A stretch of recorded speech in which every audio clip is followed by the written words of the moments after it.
In a utopian world, every student succeeds in whatever they want to do.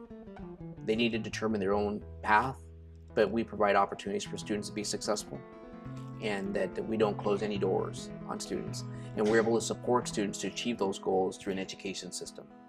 And all students, every one of them.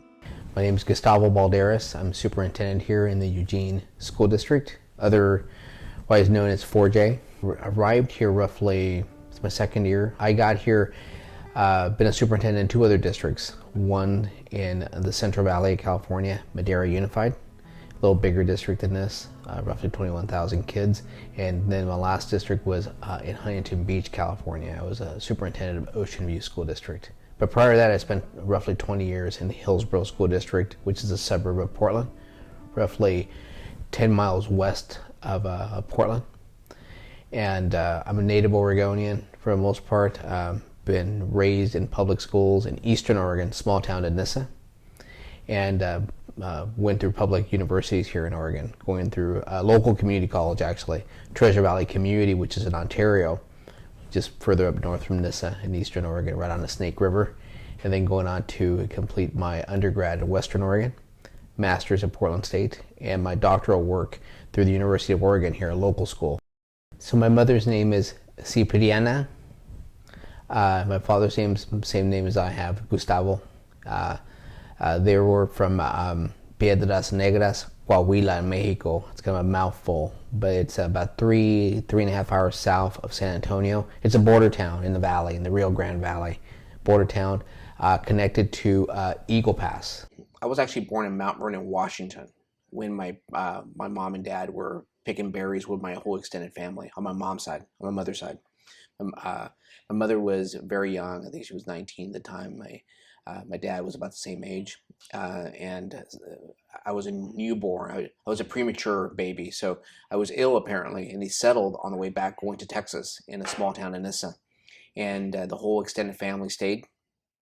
We lived in a labor camp to begin with, and it was a small labor camp by the river, by the Snake River, right on the border between Oregon and Idaho. That's where Nissa's at. Small community, about 3,000, and we lived in a labor camp. Labor camp was really just a one-room, no interior restrooms, no kitchen. It was just a one-room kind of hut for the most part, and we had communal restrooms and so forth, and we used a hot pan to cook.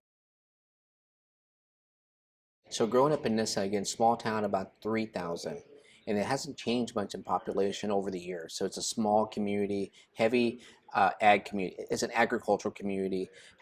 Roughly half the population is Latino, Hispanic, from Mexico. And I lived in the north side of Nissa, where heavy Latino, and the majority of our neighbors all spoke Spanish. So growing up, I did not know how to speak English. So because I didn't learn it, in my whole neighborhood, everybody spoke Spanish. My parents spoke Spanish.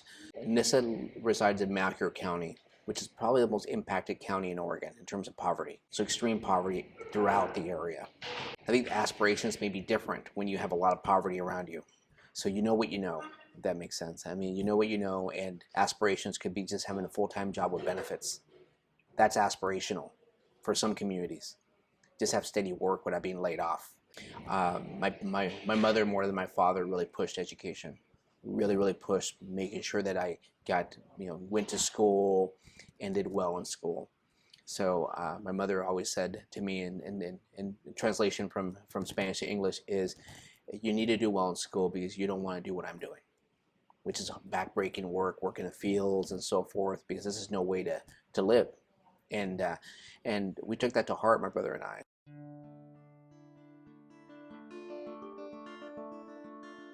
Going into school, I had a stuttering issue, so I stuttered in Spanish, and I was also dyslexic. So it's one of those. I had some issues coming into schools, and we had a speech path that met with me. I remember the speech path meeting with me in primary school, and worked with me in terms of language, and I also was in an ESL pullout, English as a Second Language pullout program, which with a group of kids that would be pulled out in a hallway to learn phonics in terms of how to speak English and certain words. And so, but that's what I knew, and it worked for me.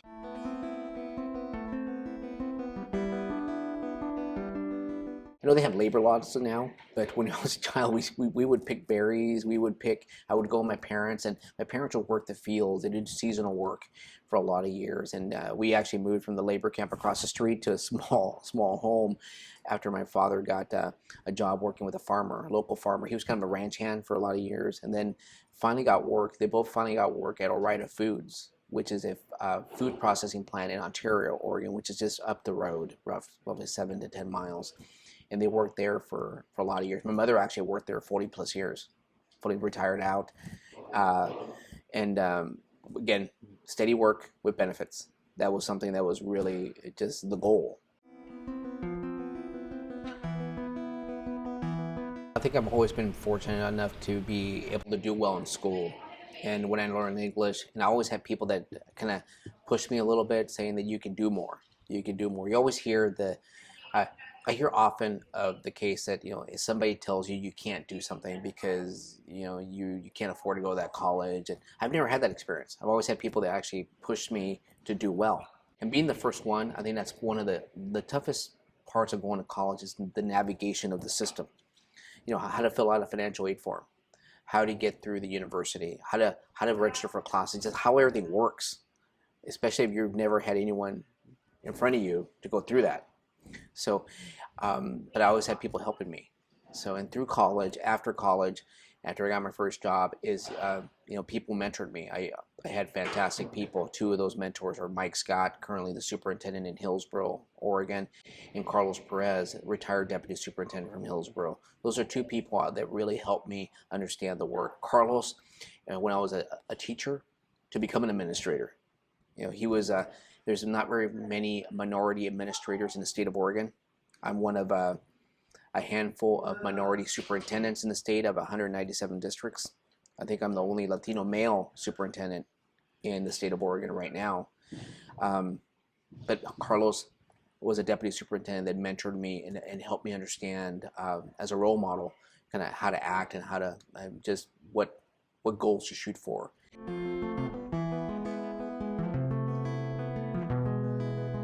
I co-founded the Oregon Association of Latino Administrators roughly 14 years ago with Carlos Perez, the retired deputy superintendent. And that got started on a plane trip going to New Mexico. I think we were in Albuquerque and Las Cruces. And we were flying there on a recruiting trip. And I told Carlos, Carlos, what we need to have is some sort of forum, some kind of space to understand, our own issues. Because if we are minority administrators, there are others like us around the state. And the theory of action there being is if we can break through the glass ceiling and have more administrators of color, there'd be more equitable hiring practices. I think so. How do we change the hiring practices? We change them by having a different hiring committee, by having different people in charge that kind of have a broader scope and broader knowledge. So we created the Oregon Association of Latino Administrators to advance more people of color into positions of authority, positions of power, into administration, to change the decision-making pathways that are happening around the state. And it's been very, very successful. I think we have over 250 members in Awala. We actually have a seat at the table in a lot of high-level committees, which is something that's really interesting that's happening. So we are at the table when the decisions are being made.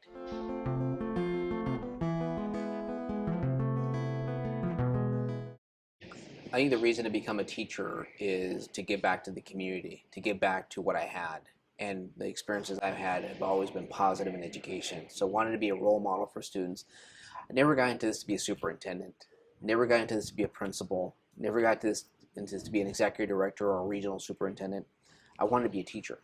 What you see out here is you see a lot of disparity in terms of kids that have opportunity, kids that don't. In my district, we have 46% of our student population qualify for free reduced meals, which is free lunch, which is 1 out of 2 out of 17,000 kids. That's a lot of kids. We have a lot of homeless population here. We have a lot of kids that are homeless. So that's kind of more where I was at growing up. I think that's why I'm here. That's why I'm here, is because I believe in every student and I believe in every family.